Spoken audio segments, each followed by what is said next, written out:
Sir, मैं हूं संतोष सिंह और आज हम बात कर रहे हैं नीतीश ने किया निराश। जी हाँ, लेकिन हम इस पर चर्चा करने से पहले एक सूचना हम आपको देते हैं। नीतीश कुमार फिर अपना घर बदल रहे हैं और अब अन्य मार्ग मुख्यमंत्री का अधिकृत निवास स्थान है, उस निवास स्थान में जल्द वो शिफ्ट करने वाले हैं। और आपको पता है कि जब कभी भी वो घर बदलते हैं या राजगीर जाते हैं तो बिहार की सियासत में बड़ा भूचाल आ जाता है। वो तो एक इन्फॉर्मेशन था, दे दिया, लेकिन अब हम विषय वस्तु पर आते हैं। याद करिए, जब गठबंधन तोड़ कर आए थे इस तरफ, दिल्ली गए, तमाम विपक्षी नेताओं से मिले, मीडिया में कहा कि विपक्षी एकता के लिए हम पहल कर रहे हैं, जल्द ही एक शक्ल स्वरूप सामने आ जाएगा, हमारी कोशिश है कि इस एकता के सहारे मोदी को रोकें। लेकिन दिल्ली से लौटने के बाद लगभग 1-1.5 महीने तक चीज़ें उसी अंदाज में आगे बढ़ती रही। नीतीश कुमार मोदी और अमित शाह को लेकर उसी अंदाज में बात करते रहे, लेकिन एक अचानक कुछ ऐसा हुआ कि उनका टोन बदलने लगा। अब इस कदर टोन बदल गया है कि जो विपक्षी एकता के मुहिम में इनको एक धुरी के रूप में मानते थे, वो भी अब निराश होने लगे। वजह साफ, इस दौरान कई ऐसे मौके आए हैं जिस मौके पर ये सीधे तौर पर बिहार से ही सही मोदी पर हमला कर सकते थे, लेकिन ये खामोश रहे। बीबीसी पर इनकम टैक्स का रेड हुआ, मीडिया वाले इनसे लगातार सवाल करते रहे कि बीबीसी पर जो आईटी का रेड हुआ है उस पर आपकी क्या प्रतिक्रिया है। जरा सुनिए क्या कह रहे हैं, आप हैरान रह जाएंगे कि नीतीश जैसे पॉलिटिशियन जो विपक्षी एकता के मुहिम को के एक धुरी के रूप में स्थापित कर रहे थे, वो क्या, उनका बॉडी लैंग्वेज क्या है।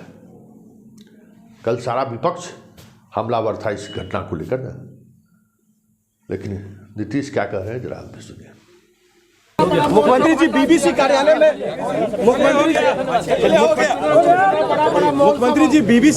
रेड आइकर का पड़ा है। गुजरात दंगों पे अगर फिल्म बना है तो रेड पड़ा, बीबीसी कार्यालय में रेड पड़ गया है। गुजरात दंगों पे फिल्म बना था, बैंड किया गया था, अब रेड आइकर की टीम रेड कर चुकी है। बीबीसी ऑफिस में आपको पता हो क्या सर, बीबीसी ऑफिस में जो इनकम टैक्स का रेड पड़ा, बीबीसी न्यूज के ऑफिस में सर रेड पड़ा दिल्ली में। वो बीबीसी से नहीं चल रहा है, वो तो सरकार। तो आपने सुना कि बीबीसी पर आईटी का रेड हो रहा है। नीतीश की प्रतिक्रिया क्या है? ये सिर्फ एक ही घटना नहीं है। बिहार को बजट में क्या मिलेगा? बजट जब आया तो तमाम लोग इसको लेकर प्रतिक्रियाएं देते रहे, लेकिन इनसे जब सवाल किया गया कि बजट में बिहार के साथ अनदेखी की गई है, तो जरा सुनिए केंद्रीय बजट पर नीतीश की क्या प्रतिक्रिया। जो मर्जी करे, लेकिन सबसे बड़ी बात है कि लोगों के हित में तो कुछ काम नहीं हो रहा है। और जो सबसे इम्पोर्टेंट चीज़ें थी, जो आम देहाती इलाकों के लिए बहुत आवश्यक था, वो हुआ। और बिहार के लिए तो कुछ नहीं ना किया, गरीब राज्यों के लिए कुछ किए हैं। और जो हम लोगों की तरफ से जो डिमांड था, ये जो गए थे यहाँ पर, कहाँ चले गए, हाँ, तो ये लोग गए थे, इन लोगों ने जो डिमांड किया था तो सब कुछ नहीं किया। तो आपने सुना, बात यहीं तक नहीं है, बात इससे भी आगे है। अडानी को लेकर संसद से लेकर सड़क तक विपक्ष सड़क पे है, लेकिन नीतीश से जब सवाल किया गया तो नीतीश खामोश हो गए, लगा जैसे ये कुछ जानते ही नहीं है। जरा देखिए नीतीश क्या कर रहे हैं।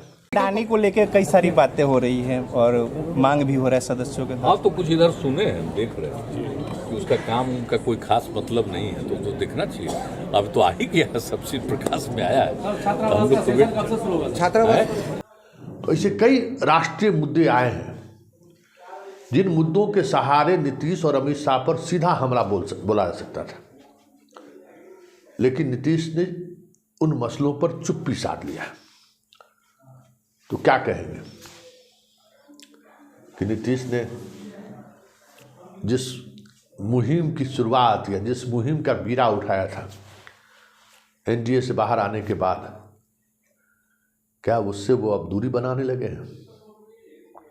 क्योंकि स्थिति यही है। 25 तारीख को पूर्णिया में विपक्ष की रैली हो रही है और जब इनसे सवाल किया गया तो क्या जवाब देते हैं, जरा सुन लीजिए। वो तो पार्टियों का है।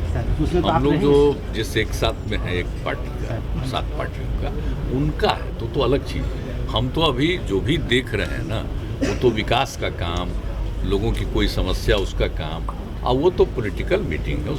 और हाल में एक जमायते इस्लामी के सम्मेलन में मैदनी ने कुछ बयान दिया।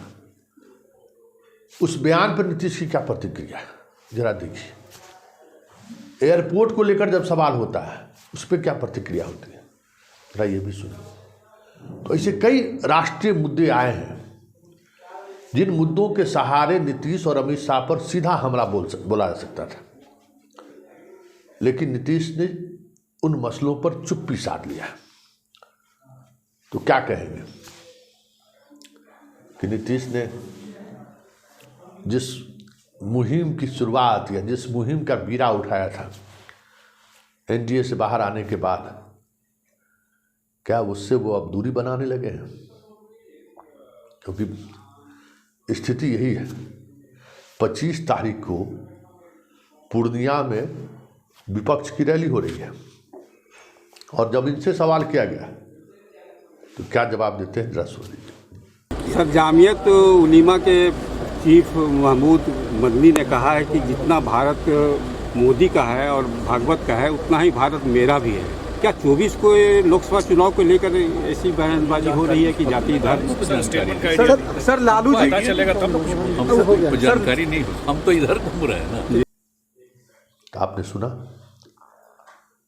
तो ये जो स्थिति बनती जा रही है, तो क्या ये माना जाए कि आने वाले समय में बिहार की राजनीति में कुछ नई चीज़ें भी देखने को मिल सकती है या फिर से कुछ पुरानी बातें दोहरा जाए? कुछ भी हो सकता है, क्योंकि नीतीश जिस अनिश्चितता के साथ आगे बढ़ रहे हैं, वो उनका विजन जो क्लियर दिखता था, वो जिस तरीके से धुंधलापन की तरफ बढ़ रहा है, हमारे जैसे पत्रकार जो इस तरह की राजनीति पर नज़र रखते हैं, उन्हें लगता है कि नीतीश फिर एक बार मन बदलने वाले हैं। वक्त क्या होगा कहना मुश्किल है, लेकिन मिजाज उनका फिर उसी दिशा में बढ़ने लगा है, ये साफ दिख रहा है। क्योंकि ऐतिहासिक परिप्रेक्ष्य में जब सीधा नीतीश मोदी पर हमला बोल सकते थे, आज वो खामोश है और उनकी खामोशी